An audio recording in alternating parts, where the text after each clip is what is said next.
যে এই রকম চটদখলের নির্বাচন করে যারা ক্ষমতায় যাচ্ছেন তারা দয়া করে ২৪ ভুলে যাবেন না। প্রিজাইডিং অফিসারদের আপনার মাথায় বন্দুক ধরা হয়েছে ব্যালট জালিয়াতির সময়, রামদা দেখানো হয়েছে। তাহলে আমরা কি রকম একটা মাইনকাচি পায় আছি দেখেন। ঘটনা ঘটছে কিন্তু প্রকাশ করা যাচ্ছে না।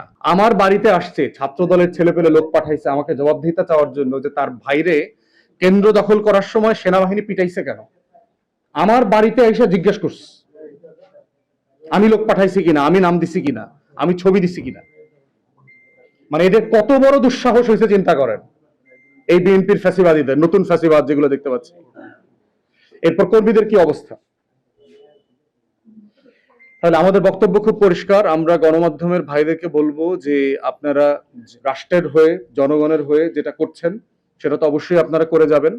আর এই নির্বাচনের চটদখল যেটা, এটা নির্বাচনী চটদখল বলবো আর কি, যে এই রকম চটদখলের নির্বাচন করে যারা ক্ষমতায় যাচ্ছেন তারা দয়া করে ২৪ ভুলে যাবেন না। আজকে আপনি এখানে চটদখল করে আমার চট নিয়ে গেছেন দখল করে, এর মানে এটা না যে ৬১,০০০ লোক চুপচাপ বসে থাকবে। তাদের ভিতরে যে ক্ষোভ তৈরি হয়েছে, তারা নিজের চোখে দেখতে পেয়েছে তাদের চোখের সামনের বিজয় কিভাবে ছিনিয়ে নেওয়া হয়েছে চুরি বাটপারি করে।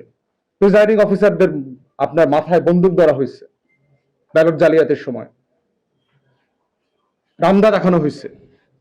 এখন একজন শিক্ষক যিনি শিক্ষকতা করেন তিনি ওখানে অন্য জায়গা থেকে গেছেন একদিনের ডিউটি পালন করতে, সে কি করবে? আমরা জিজ্ঞেস করলাম যে আপনি পুলিশে বলেন, আমরা আপনাকে হেল্প করবো, সাহস পাচ্ছে না।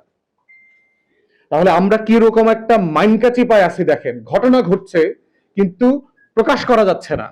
এইটাকে কেন্দ্র করে মামলা প্রশাসনিক ব্যবস্থা নেওয়া যাচ্ছে না, কারণ কেউ ভীতিকর অবস্থা থেকে নাই। একজন ঢাকায় থাকে, পরিবার তো গ্রামে থাকে, গ্রাম জ্বালায় দিয়ে আসছে, বাড়ি বাড়ি ভেঙে দিয়ে আসছে।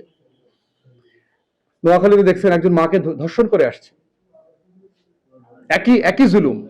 18 সালে তো একই একই জায়গায় একই ঘটনা ঘটেছে। তখন ঘটেছে যে কেন ধানের শীষে ভোট দিছে সেই জন্য আওয়ামী লীগের সন্ত্রাসীরা গিয়ে গণধর্ষণ করে আসছে। আজকে বিএনপিকে কেন ভোট দেয় নাই সেই জন্য গণধর্ষণ করেছে।